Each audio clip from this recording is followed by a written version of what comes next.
Hello hi नमस्कार. आज आहे मिस्टरांचा बर्थडे म्हणजे चेतनचा बर्थडे, आमच्या आहोंचा बर्थडे, आणि त्याच्यासाठी आम्ही निघालो आहे माझ्या सासरी. त्यामुळे आता आम्ही रिक्षामध्ये बसलो आहे आणि सासरी आम्ही दोघीजणी निघालो. त्यामध्ये अनायाला सर्दी झालेली आहे, त्यामुळे तिला मी पहिलं फर्स्ट दवाखान्यामध्ये घेऊन जाणार आहे. बघा मुंबईचं वातावरण परत बघा, किती ऊन आहे आणि किती गरम झालेलं आहे. बघा हे इतकं ऊन, त्या दिवशी इतका पाऊस येत होता आणि आज बघा किती ऊन आहे. तर इथं आलेलो आम्ही दवाखान्यामध्ये आलेलो आहे. तिथून औषधं वगैरे घेतली. मग मम्मीच्या घरी गेलो आणि मम्मीच्या घरी आज होते पाणीपुरीची पार्टी छोटीशी, आणि इथं आम्ही खूप मन भरून पाणीपुरी खाल्ली. आणि हे बघा मी आलेले सासऱ्याला हे सगळे जमा झालेले आता बड्डेसाठी. आता 12च्या नंतर आम्ही केक कट करणार आहे आणि सगळेजण थांबले केक कट करण्यासाठी. बड्डे बॉय आता खाली येत आहे आणि बड्डे बॉय आलेला आहे म्हणजे माझे मिस्टर चेतन.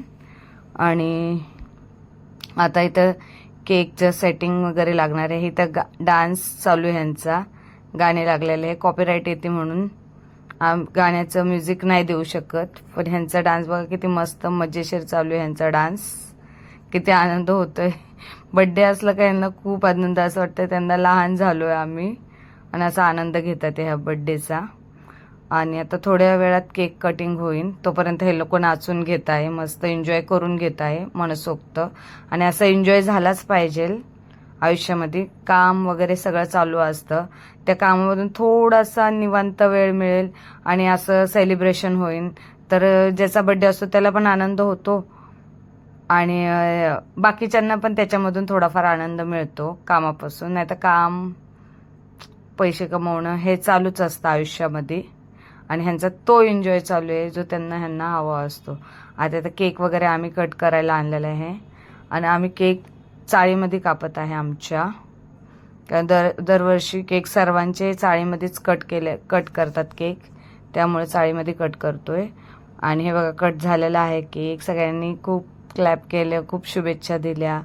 आणि आता केक कट करून झाल्यावर माझी मुलगी आणि मी दोघी चेतनला केक भरवत आहोत.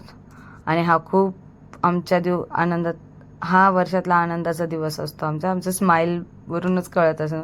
आता आम्ही चाललोय माझ्या मम्मीच्या घरीच्या इथून आम्ही निघतोय माझ्या घरी. आता रिक्षामध्ये बसले, आम्ही चाललोय माझ्या घरी.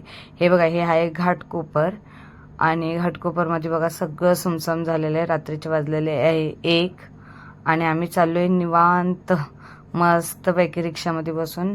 आणि घाटकोपरमध्ये अजिबात भीती वाटत नाही, बिलकुल भीती वाटत नाही. घाटकोपर रात्रभर चालू राहतं आमचं. Okay bye bye. कसा वाटला ब्लॉग मला नक्की सांगा. थँक्यू.